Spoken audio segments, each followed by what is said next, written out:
oleh peneliti lain, oleh mahasiswa S1 untuk dijadikan sebagai bahan referensi. Saya ingin belajar motivasi, saya coba referensi, googling punya Afriyadi misalkan. Ini contoh motivasi. Kemudian, jadi langkah tadi pertama kita mencari definisi operasional dari para ahli. Kemudian yang kedua, kita melakukan sintesis, mana yang kita setujui, mana yang kita tidak setuju, nggak apa-apa, kita juga punya hak untuk tidak harus setuju semua para ahli kan. Ada yang mungkin kita nggak setuju, pendapatnya nggak kita gunakan. Ada yang semuanya kalimat ini saya cocok. Ada yang satu kalimat saya hanya cocok 2 kata misalkan. Boleh saja, kita sudah harus bisa melakukan sebuah pendapat. Kemudian setelah kita sudah mendapatkan penjelasan definisi operasional motivasi menurut kita, langkah berikutnya adalah menentukan indikator. Sehingga seorang siswa yang memiliki motivasi yang tinggi apabila 1, 2, 3 dan seterusnya. Nah, kan sudah dapat nih definisi operasional menurut Anda, indikator menurut Anda. Langkah berikutnya adalah menciptakan instrumen. Jadi kan kita mau lihat nih motivasi kan nggak bisa dilihat begitu saja kan. Harus ada informasi-informasi secara detail yang kita dapatkan dari siswa. Ketika menyusun sebuah instrumen ini kita mengacu pada indikator. Tadi indikatornya ada berapa? Ada 6. Berarti kita ciptakan 6 indikator itu, disusunlah pertanyaan atau pernyataan yang mengarah pada indikator. Yang pertama terkait dengan hasrat dan keinginan belajar. Jadi kita bikinlah pertanyaan maupun pernyataan ke arah hasrat dan keinginan belajar.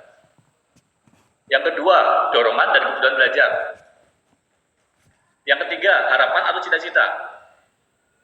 Nah, ketika kita sudah susun, ya barulah kita menentukan instrumen-instrumennya. Saya belajar di rumah, saya belajar matematika di rumah tanpa disuruh. Kalau orang yang memiliki motivasi yang tinggi, dia akan relatif menjawab yang mana? 1 atau 5? 5 ya, poin semakin tinggi semakin bagus. Kita lihat kalimat contoh yang negatif, nomor 2 dan 3 itu negatif nih. Saya berusaha bertanya kepada teman ketika saya kurang paham pelajaran matematika. Oh bukan, 2 positif, sorry. Ini 2 positif ya, 1, 2, 3 positif, 5 dan 11. Kita lihat nomor 5 dan 11. Saya tidak penasaran mencoba berbagai jenis soal matematika. Kalau orang yang motivasinya bagus, dia akan menjawab selalu, tidak pernah. Tidak pernah. Karena kalau misalkan saya tidak penasaran mencoba berbagai jenis soal matematika, tidak penasaran nih, orang yang motivasinya tinggi kan harusnya idealnya dia penasaran kan? Karena tidak penasaran berarti dia tidak pernah melakukan hal itu gitu.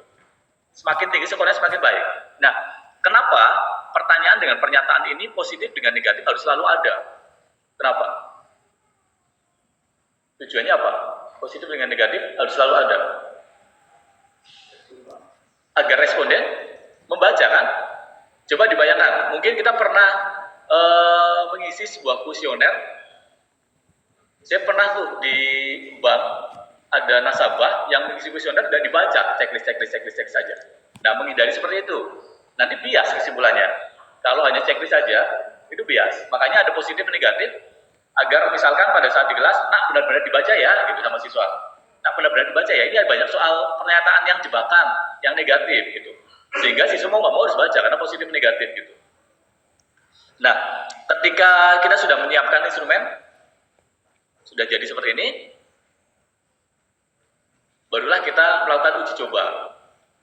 Kita melakukan uji coba. Nanti hari ini kita coba melakukan uji coba ya, untuk menguji instrumen-instrumen tersebut, pertanyaan dan pernyataan, mana yang valid, mana yang tidak valid. Oke, saya sering menemukan sebuah pertanyaan atau pernyataan seperti ini. Contohnya, kita coba lihat dulu. Ini ada yang raise hand? Iya? Ya, ini Pak, tampilan layar kami tidak berubah Pak. Layarnya bagaimana? Online layar kami tidak berubah Pak. Layarnya? Ya, share screen-nya tidak berubah Pak dari tadi. Oh begitu, astaga. Share screen-nya belum. Ya, kami masih di tabel 26 ini Pak. Oke, terima kasih. Ya, Pak.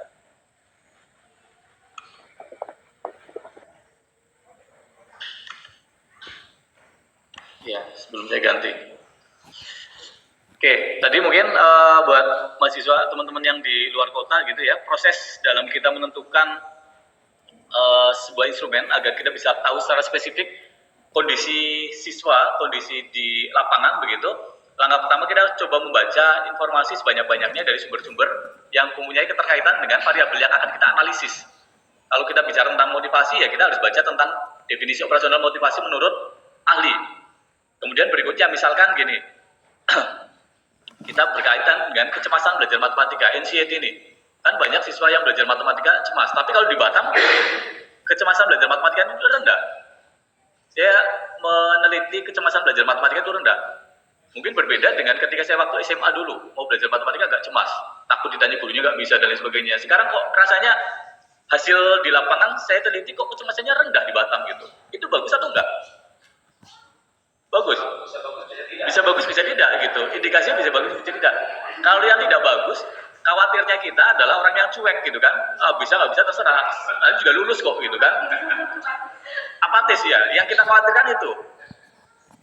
Tapi kalau cemas juga sama, ada baiknya, ada tidak baiknya. Baiknya adalah berarti siswa kita ini aware gitu, peduli sama materi kita gitu. Takut ditanya nggak bisa. Nah, terkait dengan kecemasan ini, saya membaca beberapa sumber. Ada Freiberg, kalau Hawari kan juga terkenal ya psikolog Indonesia ya, Dadang Hawari. Terkait dengan kecemasan.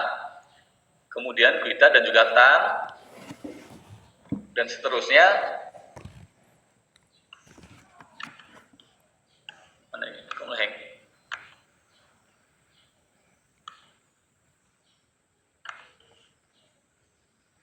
Oke. Kemudian kita bisa menentukan definisi menurut kita, kecemasan menurut kita seperti apa. Setelah itu kita menentukan indikatornya. Di opsi jawaban instrumen ini bisa berupa terkait dengan persetujuan, bisa berupa intensitas. Kalau misalkan gini, ini kan terkait dengan, oke, kita coba lihat contoh yang sikap terhadap matematika.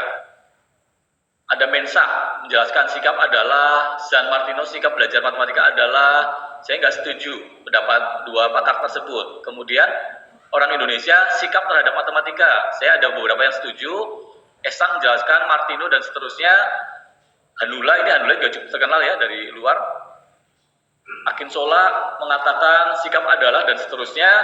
Sampai akhirnya saya menentukan sebuah penjelasan sikap belajar matematika menurut saya. Jadi kalau misalkan mau diadopsi Pamungkas 2023 sikap belajar matematika adalah gitu. Menurut saya ini berbentuk respon emosional seorang siswa baik berupa respon positif maupun negatif. Sikap itu kan bisa respon positif, bisa respon negatif gitu kan. Terhadap segala sesuatu yang berkaitan dengan pembelajaran matematika. Gimana indikatornya? Sikap terhadap matematika ini saya bikin indikatornya 3. Yang pertama, reaksi berupa nilai kesenangan. Misalkan sebagai contoh, Anda mengajar bahasa Inggris. Ketika Anda memberikan tugas sama siswa, ada yang memberikan respon dia senang, dapat tugas belajar, ada yang mukanya cemberut. Responnya kan berbeda nih. Respon kesenangannya berbeda. Itu juga bagian dari sikap. Bagaimana rasanya kalau misalkan Anda memberikan tugas sama siswa, kemudian wajah siswanya pada cemberut, males gitu. Berarti itu sikap yang bagus atau tidak? Tidak baik gitu kan. Kalau respon berupa nilai kesenangan, ini merupakan salah satu indikator yang pertama saya gunakan. Kemudian yang kedua, kepercayaan terutama kepada diri sendiri gitu. Ya, saya dikasih kesempatan mencoba. Kemudian tindakan logis sebagai bentuk konsekuensi. Ini ada indikator yang telah kita tentukan. Kalau sudah ada indikator, berikutnya adalah terkait dengan butir-butir pertanyaan dan pernyataan. Hati-hati dalam membuat sebuah butir pertanyaan dan pernyataan. Tadi menentukan butir-butir pertanyaan dan pernyataan, karena ini soalnya adalah pertanyaannya tertutup, jawabannya sudah disajikan. Kalau misalkan contoh yang di sini, saya senang mengaplikasikan matematika dalam kehidupan sehari-hari seperti menghitung bunga bank dan sebagainya. Saya senang mengaplikasikan, ini kan respon kesenangan gitu kan. Saya senang mengaplikasikan matematika dalam kehidupan sehari-hari seperti menghitung bunga bank dan sebagainya. Kalau orang yang memiliki sikap baik, dia akan menjawab 1 atau 5. 5 ya. Nah, antara 1 dengan 5 bisa jadi selalu, bisa jadi sering gitu kan. Lebih cenderung dia senang mencoba ilmu matematika dalam kehidupan sehari-hari. Contohnya bunga bank gitu. Nah, misalkan ini bukan intensitas. Ini bukan intensitas. Dibuat terkait dengan persetujuan. Ada 5. Berarti 1 untuk apa? 5 untuk apa? Kalau terkait dengan persetujuan. Ya, silakan. Terkait dengan persetujuan. 1 sangat setuju atau sangat tidak setuju? Sangat tidak setuju. Kalau terkait dengan persetujuan ini STS. Ini berarti apa? Tidak setuju. Kalau ini berarti kalau ganjil, kalau ganjil itu dikasih kesempatan ini ragu-ragu. Berarti ini setuju, ini sangat setuju. Kalau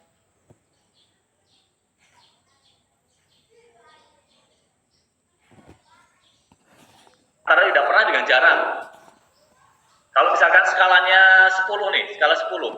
Tidak pernah, berarti kan tidak pernah mengerjakan satu pun. Kalau jarang, di antara 10 kira-kira berapa yang dikerjakan? 10 kali mengerjakan tugas yang dikerjakan? Jarang, mungkin 2 atau 3 gitu kan. Kalau kadang-kadang, dari 10 itu kadang-kadang sekitar berapa yang dikerjakan? 4 atau 5 gitu kan. Kalau sering? Antara 8, 9. Kalau selalu berarti dari 10 soal, 10-10-nya itu dikerjakan gitu. Ada sebuah gradasi gitu. Contoh. Iya? Gimana? Gimana? Boleh, nggak apa-apa, langsung di. Ada nggak Pak maksudnya gini, untuk membuat tadi kan saya lihat kan ada pertanyaan yang positif ya. Iya. Tapi kalau diperbaikkan secara lengkap membuat pertanyaan. Betul. Kira-kira ada nggak maksudnya persentase membuat pertanyaan positif dan begitu? Maksudnya positifnya sekian persen, negatifnya sekian dari ya Pak? Tidak ada secara pasti gitu, cuma perwakilan satu indikator idealnya harus ada yang negatif, harus ada yang positif. Ketika harus ada yang positif, harus ada yang negatif kan berarti minimal 1 masing-masing.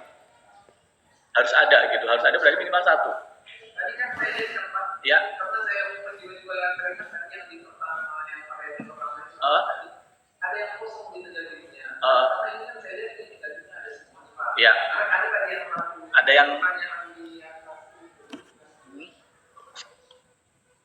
ini kecemasan.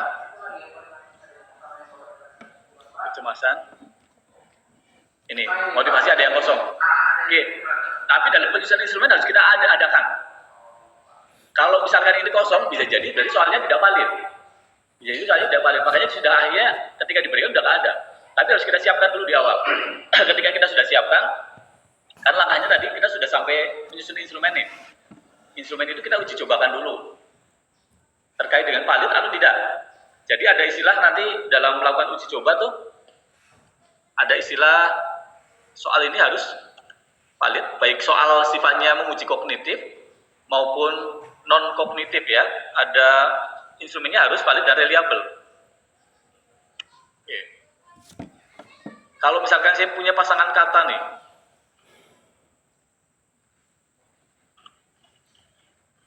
pasangan katanya tetap dengan tepat.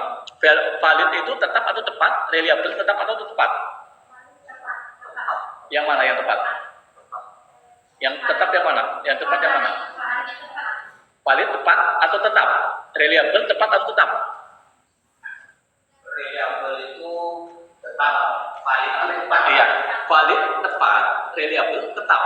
Maksudnya valid itu seperti apa? Tepat berarti misalkan gini, teman-teman belajar SMA kelas 2 misalkan. Kemudian suatu saat sudah selesai ujian menyimpulkan, siswa saya pintar-pintar banget, nilainya 100 semua, padahal mereka mengerjakan sendiri, gak nyontek.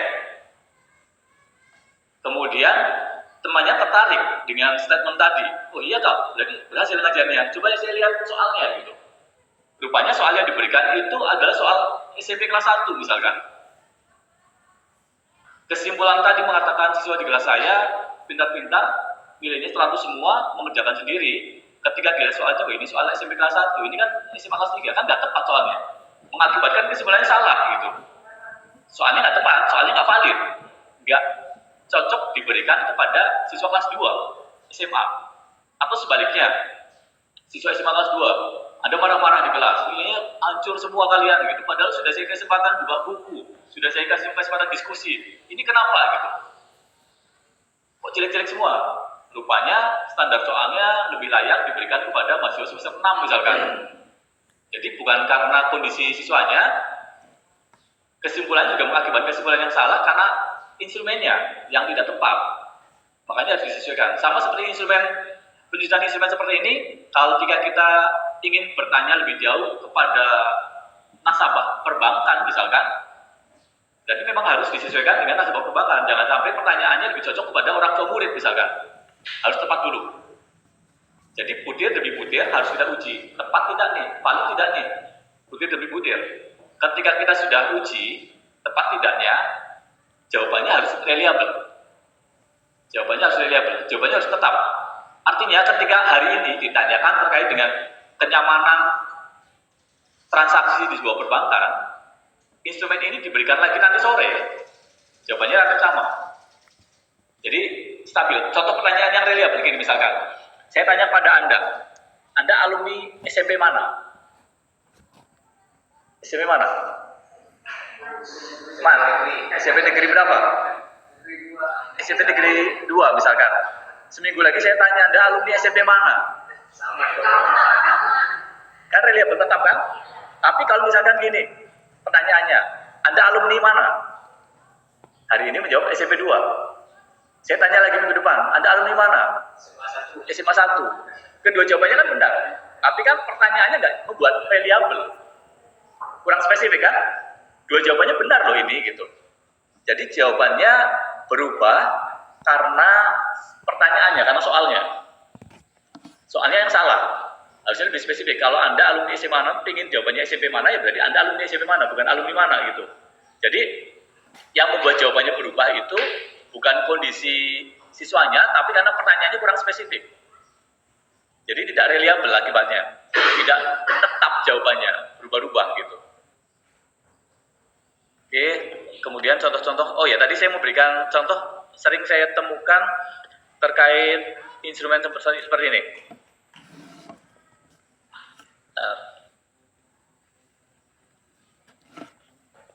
Ini terkait dengan kemampuan matematika, kemampuan numerik. Sebentar. Atau saya ketikkan aja. Misalkan gini.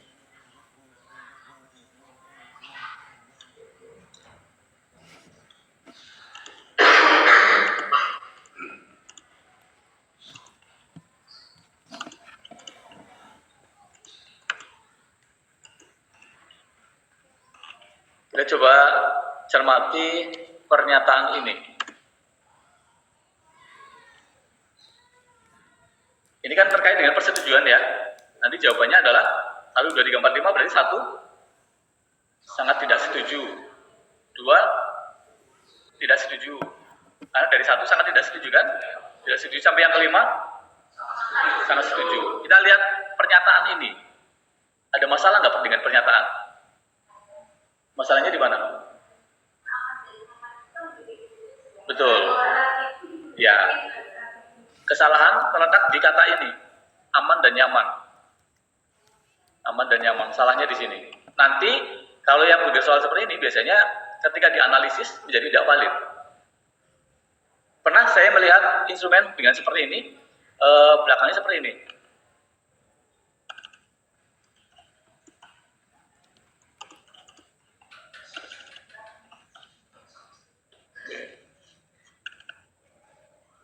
Saya merasa aman dan nyaman melakukan transaksi di BPR, katakanlah Jamu Batu Aji misalkan. Katakanlah gini. Ini memunculkan sebuah masalah. Karena bisa jadi nasabah atau responden dalam hal ini, dia merasa aman nih transaksi di sini, karena mungkin dekat dengan rumah, ada CCTV-nya, ada security-nya kan aman nih. Tapi dia nggak nyaman. Karena posisinya mungkin ruang tunggunya nggak ber-AC, tidak ada sofa untuk antri, harus berdiri, sempit, dan lain sebagainya. Jadi nggak merasa nyaman. Dia akan bingung menjawab apa. Atau sebaliknya, kalau misalkan mengatakan sangat setuju, padahal dia tidak setuju. Mengatakan tidak setuju, dia setuju. Kan bingung. Atau sebaliknya, dia merasa nyaman, ruangannya nyaman, ber-AC, ada sofa tempat duduk, ada ruang tunggu. Tapi nggak ada security, nggak ada CCTV, jauh dari pemukiman, merasa nggak aman. Dia akan bingung juga. Tidak terfasilitasi dengan baik. Solusinya apa kalau seperti ini? Dipisah, betul. Dipisah. Jadi bisa menjadi 2 butir pernyataan. Saya merasa aman melakukan transaksi di BPR cabang Batu Haji, saya merasa nyaman melakukan transaksi di BPR cabang Batu Haji. Kepada siswa juga seperti itu, hindari kata gabung dua kondisi, disatukan kondisi dalam satu butir.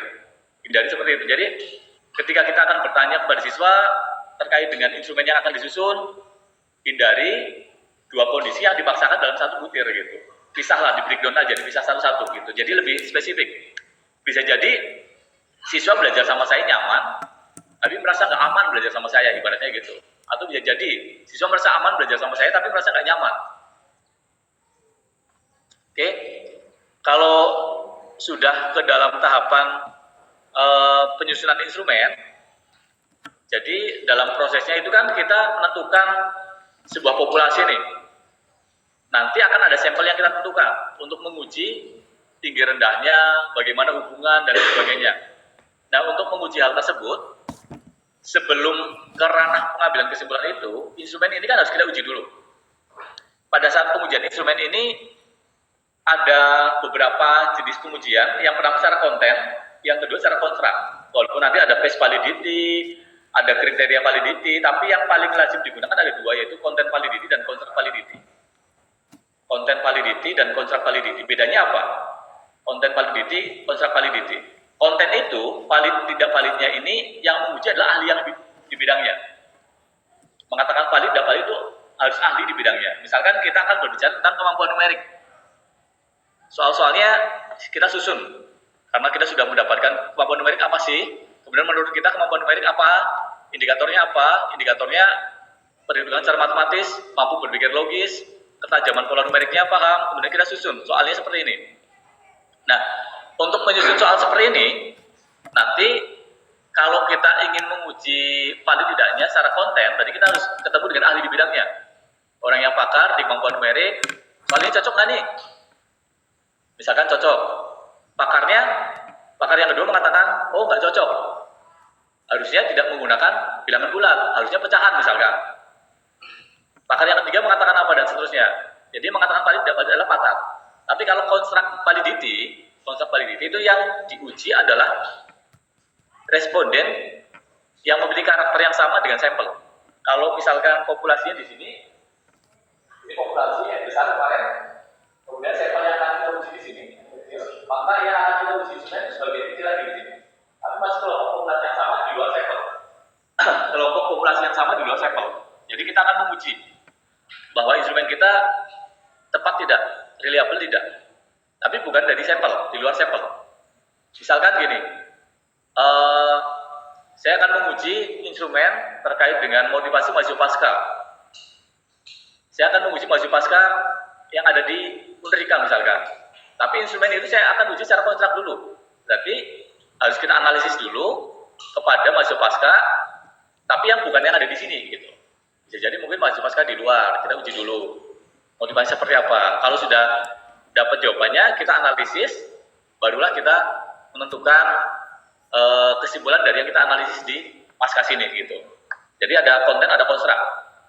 Zaman dulu itu pernah dosen saya bercerita ada yang namanya phase validity. Phase validity itu, phase itu kan gambaran wajah gitu kan. Jadi hanya berupa tampilan saja.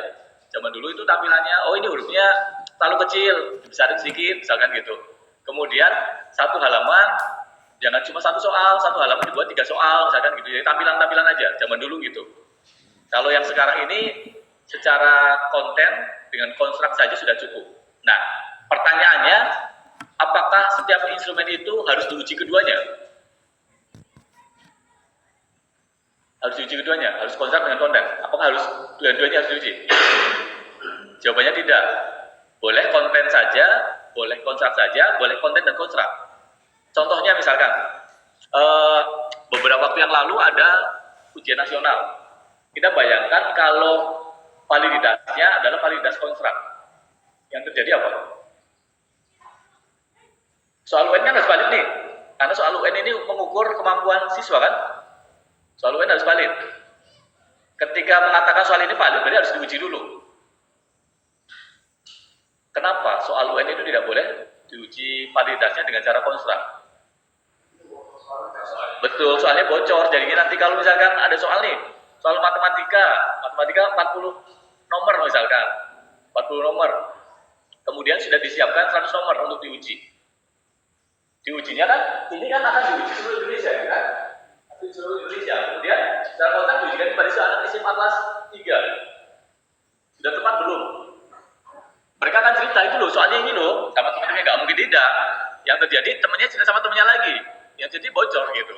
Makanya beberapa kasus itu cukup diuji secara konten saja, beberapa kasus cukup diuji secara kontrak saja, beberapa kasus mungkin konten dan kontrak harus dilengkapi gitu.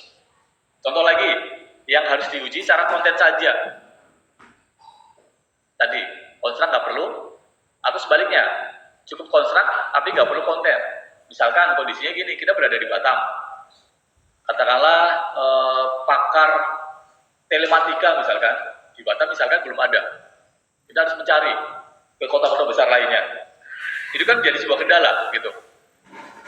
Walaupun sekarang bisa mungkin secara online gitu kan, tapi akses ke sana kan nggak begitu mudah gitu kan. Akhirnya diputuskan oleh kontrak saja diujikan. Gitu. Nah, coba kita contoh pengujian secara kontrak ya. Ya, silakan kita diskusi aja. Iya, silakan. Untuk mengetahui validitas, oke. Betul. Oke, kalau secara konten berarti kan yang nanti akan menentukan valid tidak valid kan ahli di bidangnya. Jadi ada istilah judgment expert. Orang yang expert di bidangnya akan melakukan justifikasi, menjudge ini valid tidak valid. Untuk melakukan justifikasinya, yang pertama, kalau secara konten, kita hindari jumlah ahlinya atau istilahnya validatornya jumlahnya genap. Kita hindari itu. Kenapa? Kenapa hindari jumlahnya genap? Betul. Kalau misalkan soal ini, 28 adalah berapa persen dari 70? Saya nanya kepada 4 orang ahli, ini valid nggak nih kalau kita untuk mengukur kemampuan numerik? 2 orang mengatakan nggak valid, 2 orang mengatakan valid. Saya akan bingung kemana gitu kan? Makanya disarankan yang pertama harus ganjil. Kalau secara konten ya, kalau ganjil kan nanti Anda akan mengacu kemana? Secara statistik nanti analisis secara statistik juga. Namanya rumusnya CPR, Content Validity Ratio, sama CVI, Content Validity Index. Tapi cara gampangnya gitu aja. Cara gampangnya kalau misalkan ada 3, 2 mengatakan valid, 1 mengatakan tidak valid, berarti lebih dominan ke yang valid kan?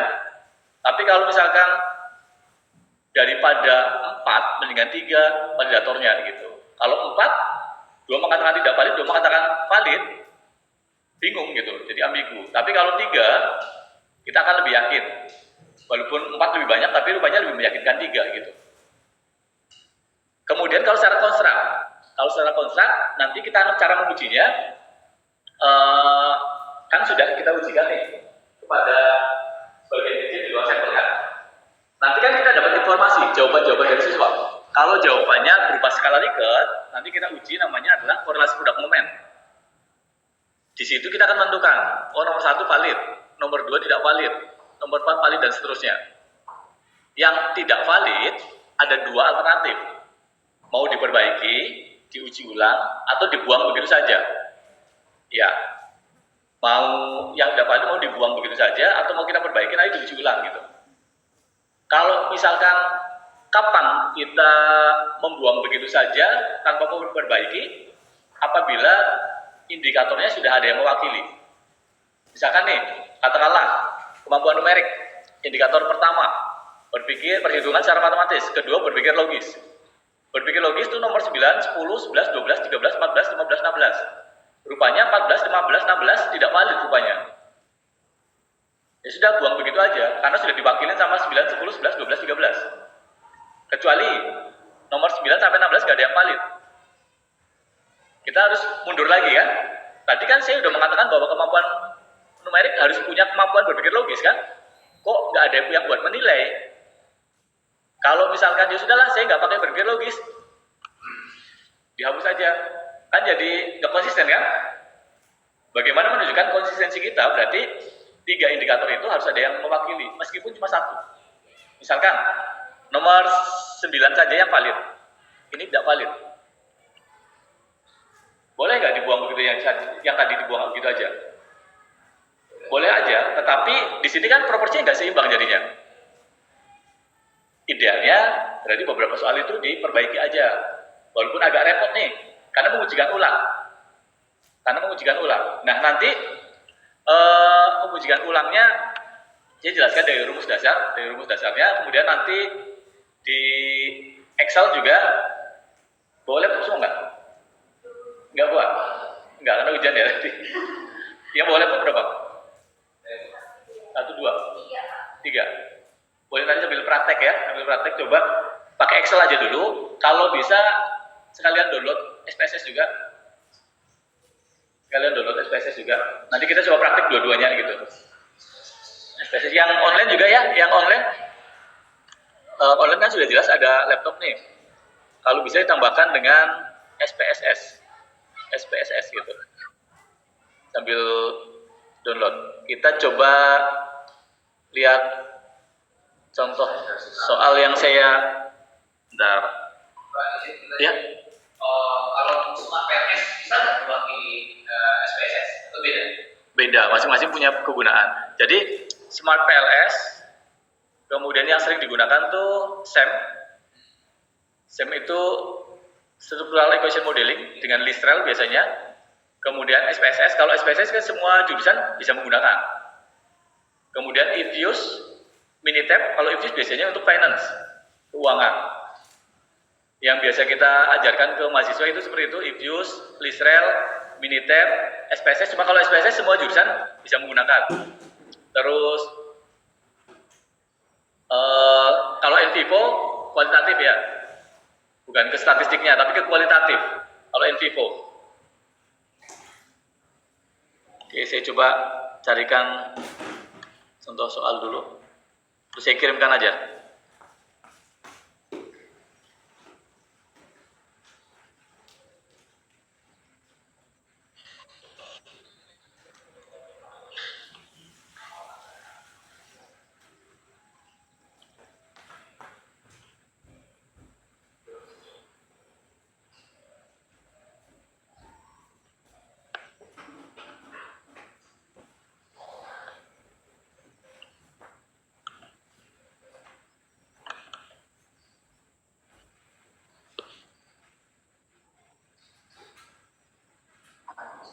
Mas Bubur, di-share ke teman-temannya ya.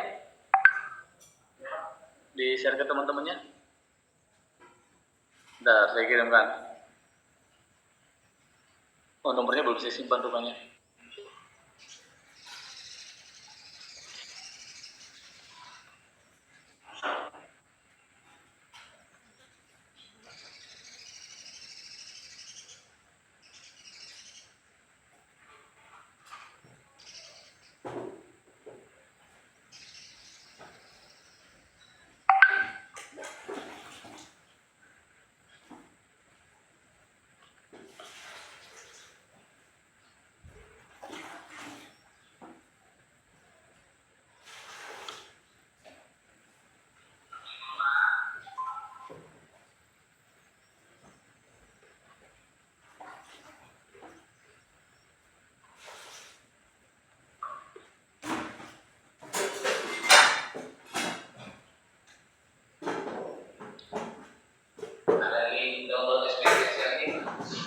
Yang free ya? Yang free.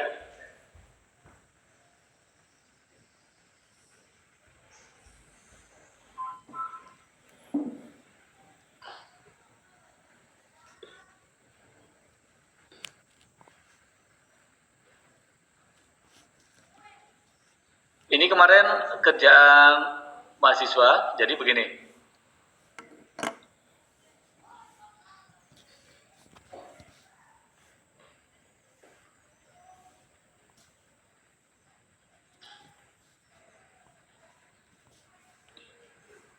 Ini terkait dengan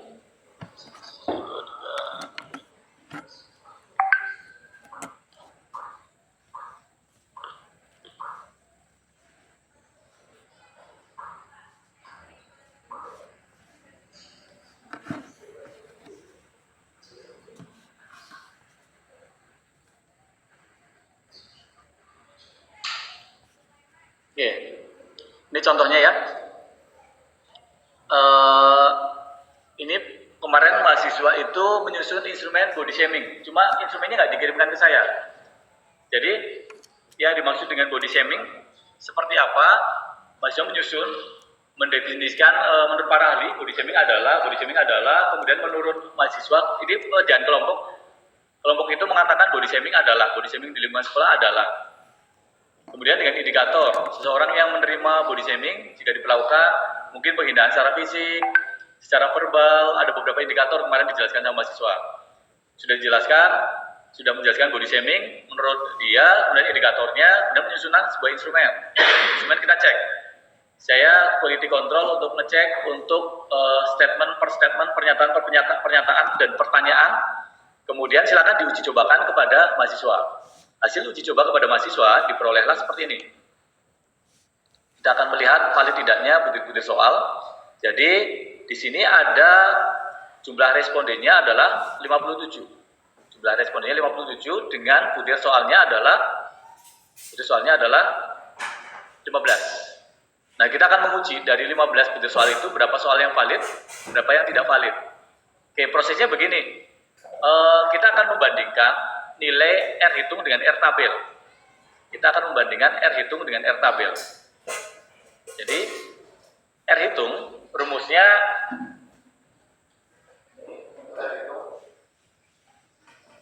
N sigma C sigma X dibagi dengan 4 N sigma X kuadrat min sigma X yang dikuadratkan N sigma Y kuadrat min sigma Y yang dikuadratkan. Ini rumus R hitungnya. Nah, rumus R tabelnya caranya adalah dengan melihat tabel. Tabelnya yang tadi saya bagikan adalah ketika nilai alfanya 5%, ini untuk penelitian di bidang pendidikan, di bidang sosial, bisnis, alfanya 5%. Makanya yang saya bagikan ke Mas Tumbur tadi, alfa 5%. Walaupun ada R yang alfanya 1%, 2%, 2,5%, 10% gitu. Tapi yang saya bagikan ya 5%. Cara melihatnya adalah, di tabelnya tadi. Oke.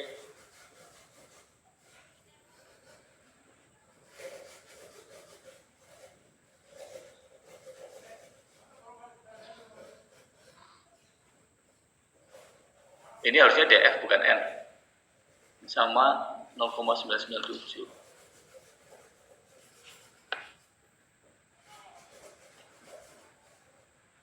Tells.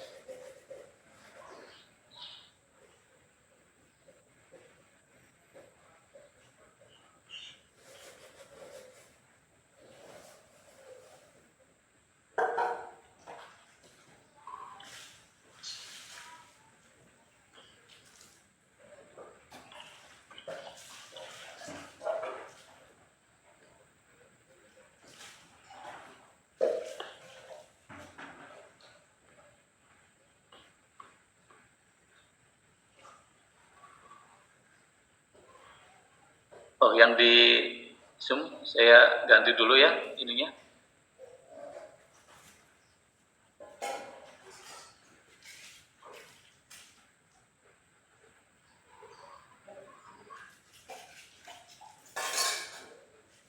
Jadi dalam menentukan sebuah kuesioner instrumen itu beberapa poin yang harus kita pahami adalah isi pertanyaan dan pernyataan ini kita akan tujuannya adalah untuk menentukan skala pengukuran. Makanya kita harus fokus pada pilihan jawaban yang ini kan datanya ordinal. Kalau mau dibalik boleh tapi secara seluruhan atau overall gitu. Jangan balik-balik secara parsial. Kemudian bahasa yang digunakan sesuai dengan kemampuan responden. Kadang bahasanya terlalu tinggi, menunjukkan bahwa kita ingin berusaha menampilkan secara ilmiah. Namun kalau bahasa yang terlalu tinggi, kadang khawatirnya tidak semua responden bisa memahami. Nanti yang terjadi menjadi bias gitu. Terus tipe dan juga bentuk pertanyaan bisa terbuka, bisa tertutup. Kalau terbuka berarti ibaratnya soalnya adalah soal esai. Pendapat Anda bagaimana? Ini arahnya adalah ke kualitatif. Kalau misalkan soal matematika, berarti soalnya esai. Kemudian kalau tipe tertutup, sudah ada jawaban di situ. Benar salah, ya tidak, sudah ada setuju tidak setuju dan seterusnya gitu. Pertanyaan tidak mendua. Yang contohnya tadi, Tadi aman dan nyaman, itu kan mendua tuh. Jadi pertanyaan maupun pernyataan tidak bersifat mendua. Aman dan nyaman ini adalah kondisi yang mendua dan susah untuk memfasilitasi orang yang merasakan hanya satu bagian aja gitu. Tidak menanyakan hal yang sudah dilupakan, terlalu jauh. Yang tadi, kita harus mengungkit LTM kita yang tidak semua orang punya kemampuan yang sama. Kalau LTM, masing-masing dari kita kan punya kemampuan yang berbeda-beda. Jadi long term memory kita, ada orang yang mungkin ditanyakan kejadian 20 tahun yang lalu, masih mudah mengingatnya, tapi ada orang yang loadingnya lama, 20 tahun yang lalu misalkan. Kalau LTM ini lebih unggul secara gender, lebih unggul perempuan. Iya. Lebih banyak iya. Kalau LTM itu secara gender pernah dilakukan penelitian, perempuan lebih unggul untuk mengingat kejadian masa lampau. Memang iya. Iya. Berarti untuk saksi di kepolisian bagus tuh Pak? Iya, betul. Jadi ini apa namanya, mengingat kejadian yang sudah lampau, bahkan secara spesifik jam bisa ingat gitu. Bisa ingat gitu, kejadian itu loh kemarin tanggal 23 April 2021, yang laki-laki aja udah tanggal itu, ngapain dia gitu. Kalau perempuan relatif lebih mudah mengingat kalau kejadian masa lalu, walaupun tidak semuanya, tapi secara umum ya. Di ranah matematika itu laki-laki, kan matematika tuh luas nih, ada kemampuan numerik, kemudian kemampuan spasial figural, ada bagian hitung cepat, ada bagian soal cerita. Nah, laki-laki unggulnya di mana? Laki-laki unggulnya di mana? Bukan, laki-laki unggulnya di spasial figural. Yang gambar-gambar kubus dibalik, diputar, ada kubus ada dari ujung ke ujung. Perempuan lama loadingnya biasanya. Iya kan? Kalau saya pernah melakukan sebuah survei, dan teman saya dosen di Surabaya itu juga pernah melakukan perbandingan gender terkait dengan kemampuan bidang dimensi 3. Spasial figuralnya, gambar-gambarnya. Kenapa ini laki-laki lebih mudah memahami soal yang ada gambar-gambarnya dibanding perempuan? Iya, karena laki-laki dari masa mudanya ini kebiasaan melakukan imajinasi, membayangkan sesuatu yang nggak ada di depannya dibayangkan ada gitu. Kalau perempuan kan enggak. Iya, kalau laki-laki lebih unggulnya di situ, karena tadi kemampuan melakukan imajinasinya sudah dari zaman muda gitu. Jadi membayangkan, kayak tadi menarik kubus dari ujung ke ujung, dia bisa membayangkan. Jadi tengahnya di mana dia bisa membayangkan gitu. Kalau perempuan diajarkan terkait dengan kemampuan seperti itu, biasanya minta dijelaskan ulang begitu. Biasanya gitu. Jadi masing-masing punya kelebihan di bidang sendiri-sendiri ya. Kita kembali ke soal yang tadi. Ini share screen-nya apa nih? Oh, kemudian pertanyaannya tidak menggiring ke sebuah titik, apalagi kemarin pada saat menjelang pemilu itu banyak ditemukan di lapangan yang pertanyaannya berusaha untuk menggiring ke satu pilihan gitu. Biasanya idealnya kan gini, siapa pilihan terbaik menurut kamu gitu. Itu kan tidak ada sebuah upaya penggiringan ke satu titik tertentu gitu kan. Beda dengan ketika pertanyaan langsung menggiring ke satu pilihan.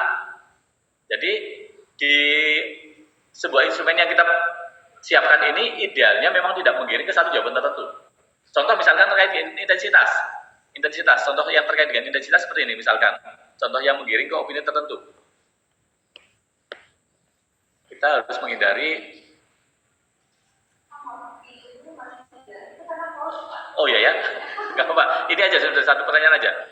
Sarana belajar online membantu meningkatkan nilai matematika saya. Misalkan, katakanlah di sini,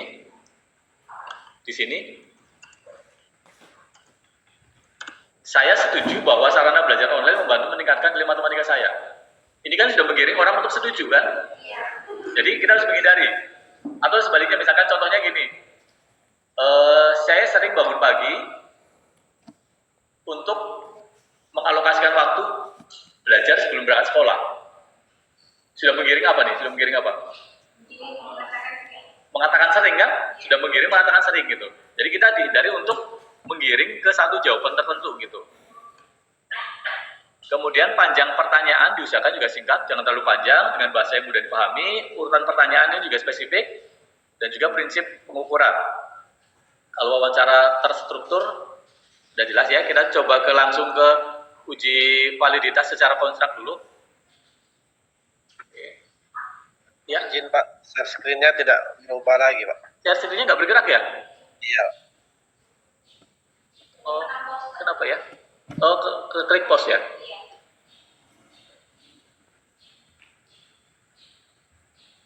Sudah bergerak? Oke, tadi sampai skala likat.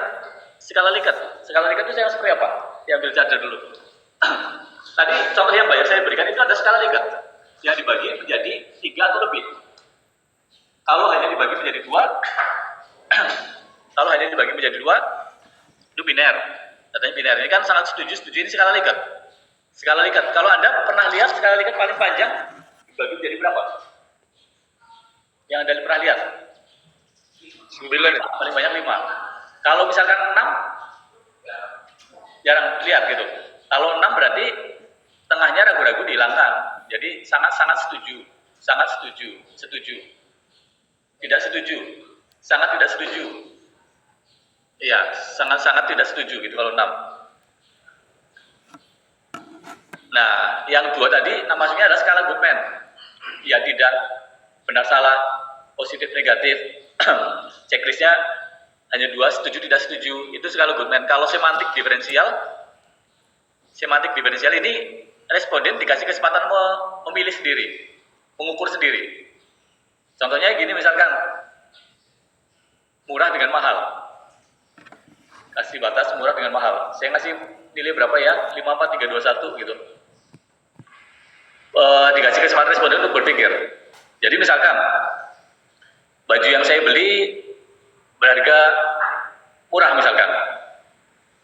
Setuju tidak setuju terkaitan harga baju yang saya beli. Misalkan harga baju yang saya beli menjelang lebaran misalkan. Murah, mahal. Kemudian saya berpikir, saya beli bajunya 200 ini maksudnya murah atau mahal ya? Kalau menurut saya murah, misalkan. Jadi poinnya berapa ya? Tapi murah bukan murah banget. Akhirnya pilihnya 4 misalkan gitu. Jadi responden dikasih kesempatan untuk berpikir. Oke, kita lihat contoh validitasnya.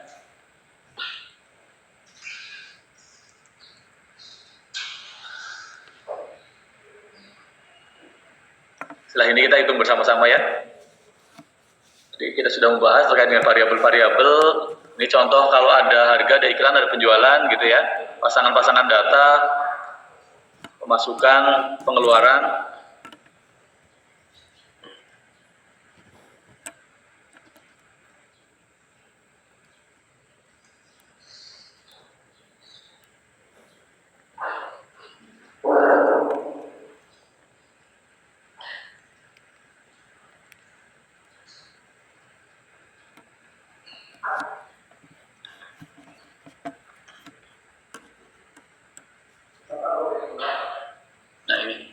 Oke. Validitas dan juga reliabilitas. Ini contoh penilaian secara manual dulu. Oh, demo habis ya? 16%. Satunya tiba-tiba habis ya? Iya. Mereka teriak.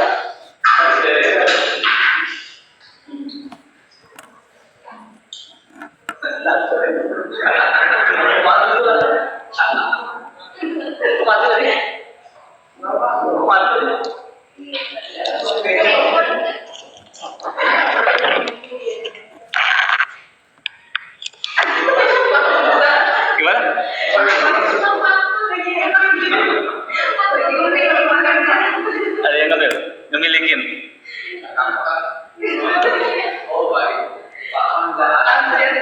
Tadi validitas kontrak seperti apa? Validitas kontrak? Validitas kontrak dengan konten bedanya? Kalau kontrak yang mengisi responden di luar sampel.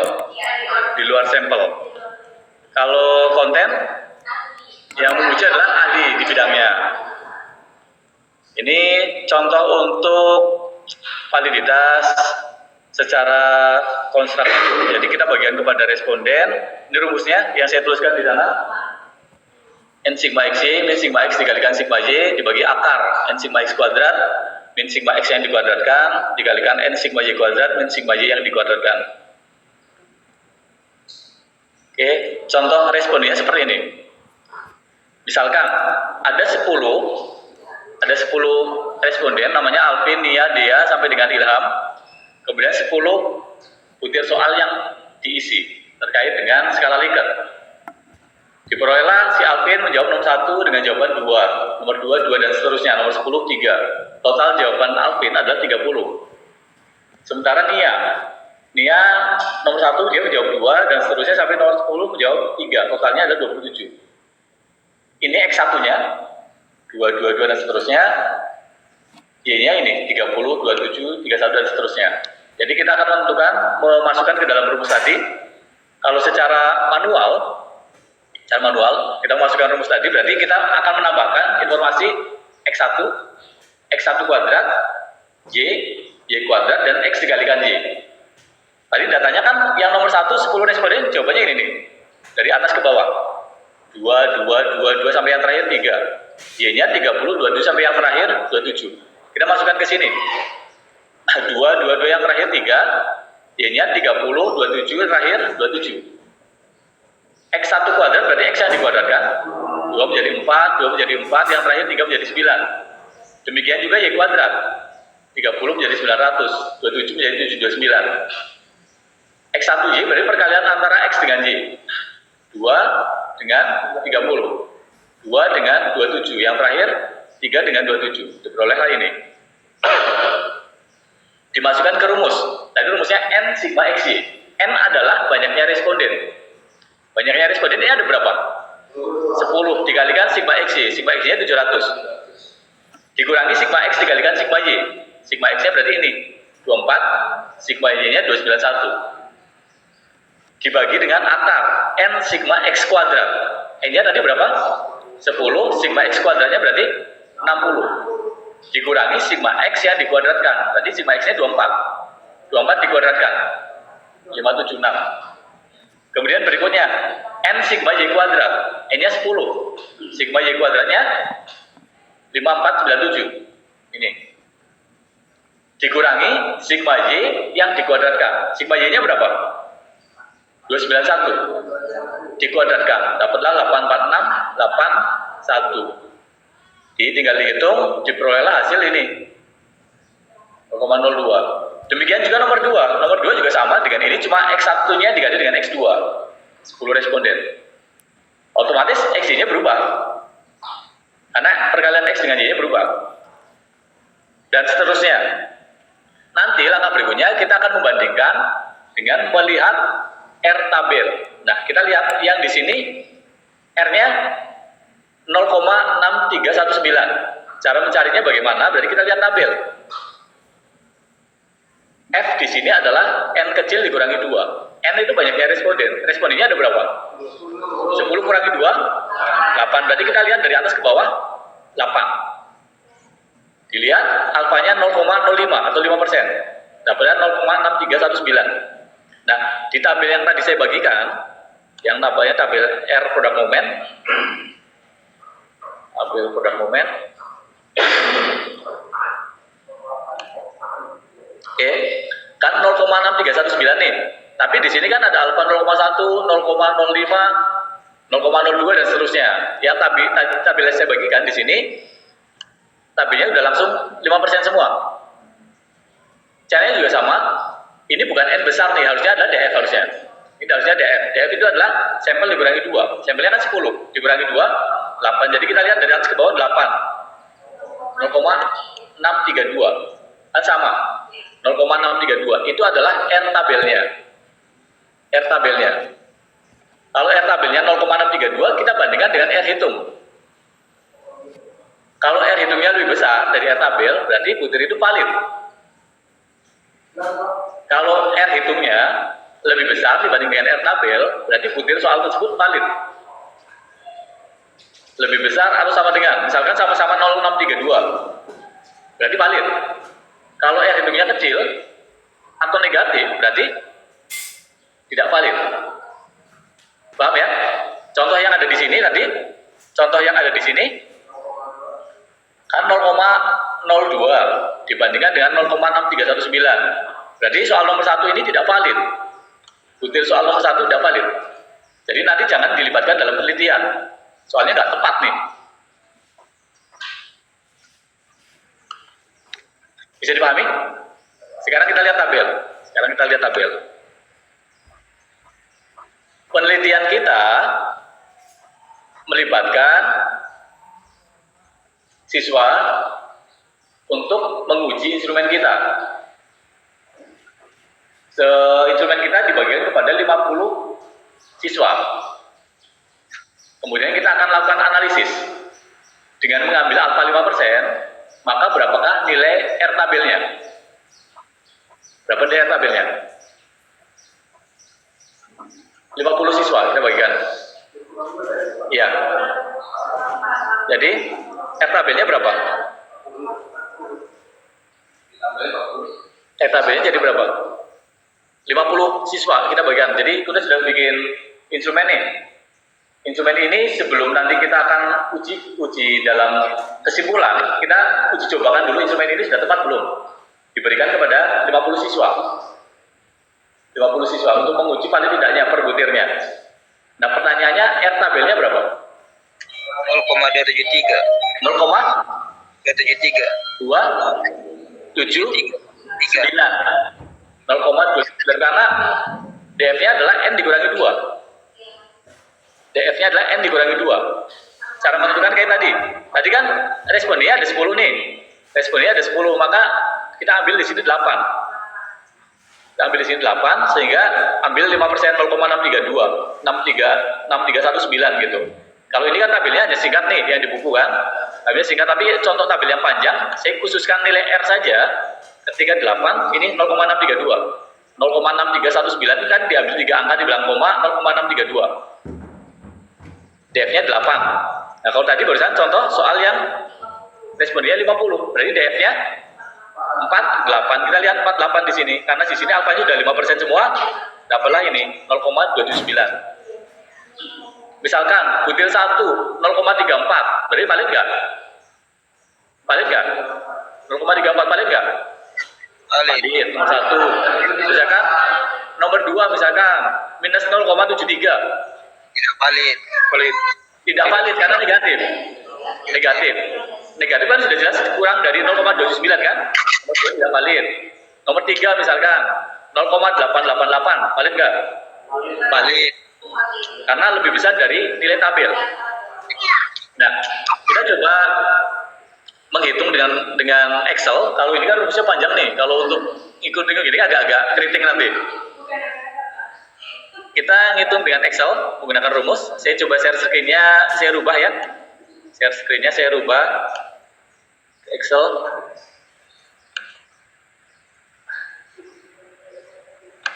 Contoh yang body shaming dulu nih. Bisa dilihat? Bisa, Pak. Oke. Jadi di body shaming ini, mahasiswa sudah menyiapkan ada 15 butir pertanyaan dan pernyataan. Cuma soal itu nggak dikirim sama mahasiswa, atau dikirim saya lupa ya, tapi belum saya download mungkin. Kemudian diuji cobakan kepada 57 orang mahasiswa untuk menguji 15 soal itu valid atau tidak. Oke.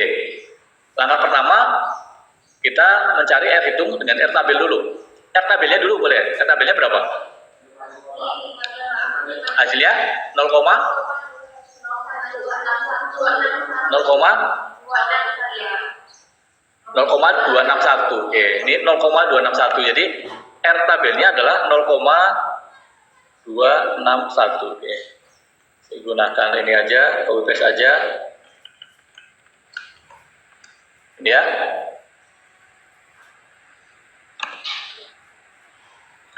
R tabelnya kalau dengan Excel kita sudah menentukan jumlahnya masing-masing responden ya. responden yang pertama jumlahnya 50, responden kedua 48, dan seterusnya.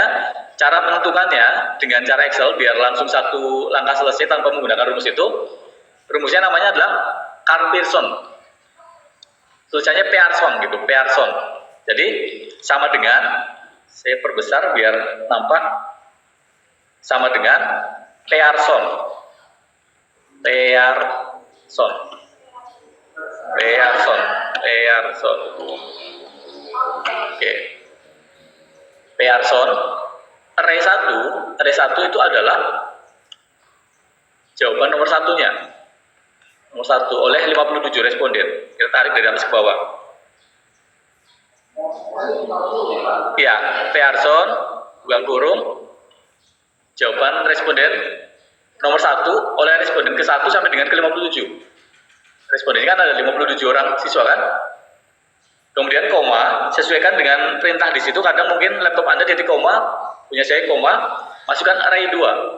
Array 2 itu adalah jumlah totalnya. Jumlah total yang ada di sini.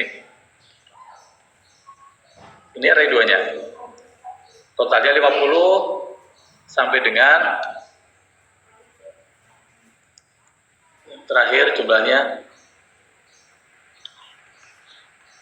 55. Oke. Dapatlah nilai 0,522. Oke, saya ambil 3 angka di belakang koma ya. Samakan dengan tabelnya. Itu pun ya, Pak. Iya, tutup kurung.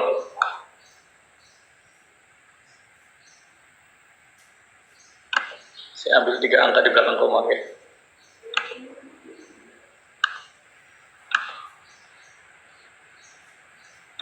Oh, no, 1 valid. Karena R hidungnya 0,523. Nomor 2, biar tinggal ditarik ke sana aja. Kalau ditarik ke sana kan dia datanya bergeser nih. Yang nomor 1 jadi nomor 2, nomor 2 jadi nomor 3, tapi yang di sini juga bergeser semua. Ada datanya jadi kosong, ada kosong gitu kan. Kalau ditarik langsung nanti error. Ditarik langsung gitu error. Jadi biar nggak error gimana? Berarti dikunci. Biar nggak bergerak. Yang dikunci yang mana? Yang X1-nya atau yang sum-nya? Yang satunya itu sum-nya. Sum-nya kita kunci. Dikuncinya dengan notasi dolar. Jadi R-nya di depan dan di belakang kasih dolar. R-nya di depan dengan belakang kasih dolar. Kalau sudah dikunci tinggal tarik aja ke sini. Dia akan bergerak sendiri nilai R tabelnya. Sampai dengan soal nomor. Oh, rupanya kita lihat lagi. Nomor 1, 2, 3 valid. Nomor 4 tidak valid. 5, 6 tidak valid. Dan seterusnya. Nomor yang sum-nya nggak perlu kita analisis ya.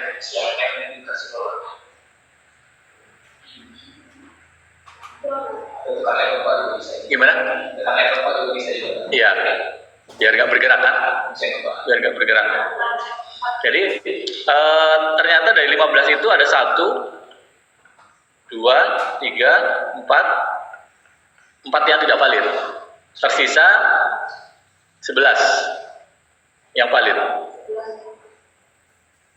Sampai sini bisa dicoba dipraktikkan?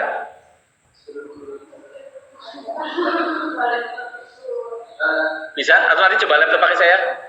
Nanti ada banyak data di sini. Ini apanya kita dapat di mana ya, Pak? Gimana? Untuk yang mengunci, Pak. Dikasih dolar. Ini. Tapi jawabannya dia ini. Letakkan di rumusnya udah tekan. Nih. Ulang lagi Pak, R hitungnya. Ulang lagi sebentar. Ya. Jadi array satunya tuh nomor 1. Atau misalkan hitungan nomor 2 manual ya. Nomor 2 ini saya coba hitung manual. Maksudnya tidak di drag gitu, tidak tarik. Jadi yang kedua nilai dari R hitungnya berarti sama dengan Pearson. kurung buka.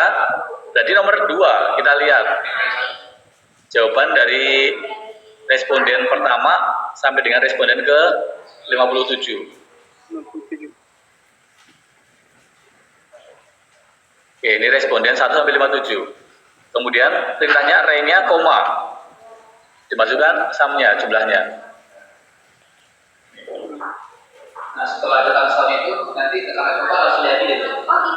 Dan setelah kita seleksi Iya. di belakang itu, tekan tombol F4 di keyboard, itu bisa langsung Langsung otomatis terkunci ya. Biasanya gitu. Jadi selnya ditekan acuan. Ya, yang ini sudah terblok 57. Langsung tekan tombol F4 bisa langsung. F4 ya. Kontrol F4 ya, F4.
Izin Pak dosen, suaranya hilang Pak, tidak kedengaran ya.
Izin Pak dosen, suaranya tidak kedengaran Pak.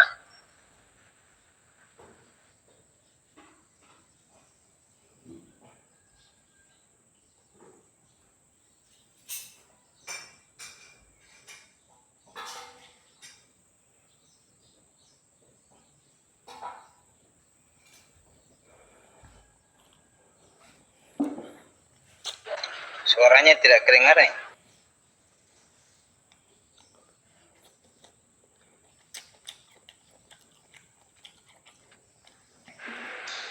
Belum muncul suaranya? Pak, sudah. Oh, sudah. Oke, tadi yang saya kirim terkait dengan kedisiplinan kerja.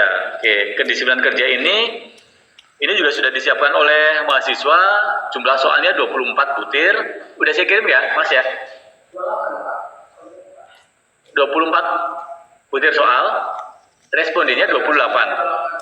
Respondennya 28. Coba di-share ke teman-teman. Sudah Pak. Sudah. Coba sambil yang di luar kota dilihat 24 butir soal itu ada berapa soal yang valid, berapa soal yang tidak valid. Ini diuji secara konstruk. Saya kena upload lah. Gimana? Saya kena upload Pak, aktifnya gagal. Jadi loading lagi. Harus diaktifkan lagi.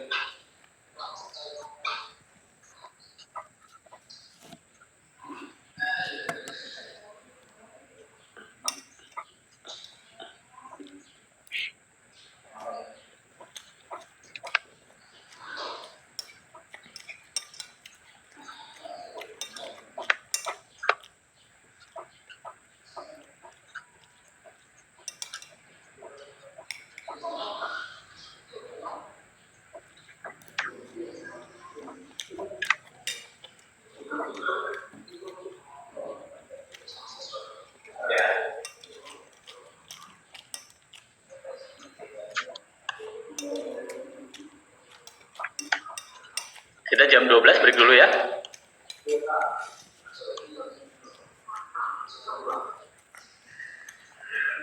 Pak, pertanyaan Pak. Ya. Ini kan waktu saya kuliah di Poltek Batam, ada kuliah bisnis sama statistika lain. Itu untuk yang magister ini apa harus perhatikan sudah ada 66 2010 itu kan sudah statistik 1 2 Pak. Kalau Dapat apa juga ya? kalau di S1 sudah pernah dapat, di S2 tetap ambil lagi.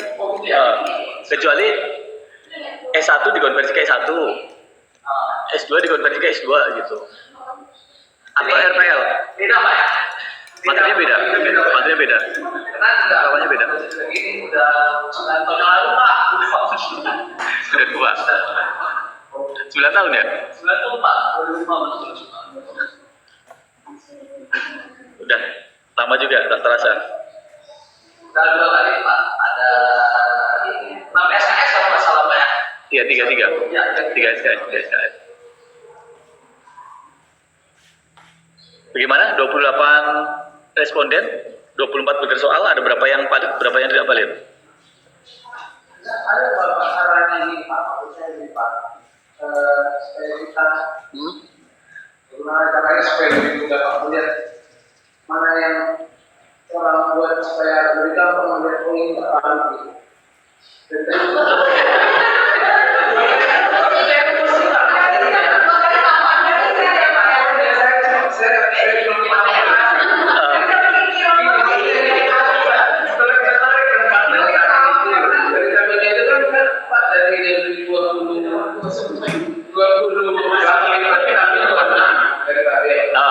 Jadi tabelnya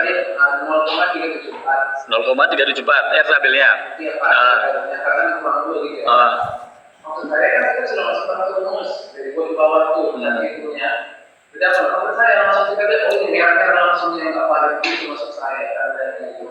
Oh, berarti kalau pakai rumus kikis berarti. Maksud saya gitu. Ini kan kita tadi pakai atas gitu jadi langsung nanti ya. Itu loh maksud saya tempatnya. Bagaimana kayak gitu? Iya. Saya ini pakai rumus if. Jadi saya bikin Ini langsung sama saya. Oh, saya ini kan harus lihat ini loh. ya. Ini pakai rumus if. Jadi nilainya kita kan membandingkan R hitung dengan R tabel nih. Kalau R hitungnya kurang dari R tabel, berarti kan tidak valid. Atau sebaliknya, R hitung lebih besar dari R tabel, berarti valid. Pakai rumus if, terserah mau kurang dari, tidak valid, sisanya valid. Itu maksud saya Pak, itu yang mau saya tanyakan. Kalau bikin rumus ini gimana? Berarti sama dengan if buka kurung oke. Misalkan mau R hitungnya kurang dari atau lebih dari. Kalau R hitungnya kurang dari berarti apa? Lebih kecil dari atau sama dengan dari R tabel. Oke. Terus koma kurung buka titik 2 berarti kan tidak valid kan? Tidak valid. Kurung tutup. Sisanya Yang buka pakai kurung buka lagi itu Pak. kurung buka lagi. Ini value itu Yang kurung tutup itu Pak. kurung tutup dulu. Oke. Yang itu Pak, setelah C60. Oke.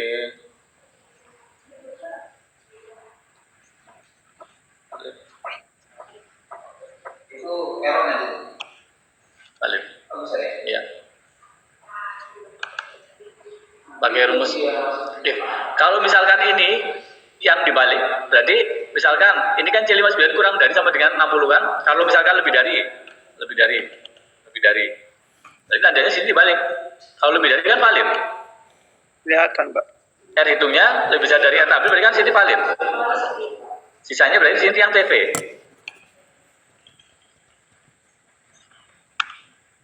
Tinggal ditarik aja nanti ke sana. Kalau ini nggak bisa dikunci, karena kan semuanya bergerak. Atas bawahnya bergerak semua gitu. Jadi kalau misalkan acuan kita kuncinya kan satu, Kalau R hitungnya lebih dari etabel berarti valid. R hitungnya kurang dari etabel berarti tidak valid. Kuncinya di situ aja. Tinggal menggunakan rumusnya gimana? Mau rumusnya pakai if R hitung lebih besar, berarti valid, sisanya tidak valid. Atau sebaliknya, R hitung kurang dari etabel, tidak valid, sisanya valid gitu. Bisa ya? Sebelum kita lanjutkan ke reliabilitas, kita break dulu jam 12 ya. Nanti coba lagi jam berapa? 1? Setengah 2?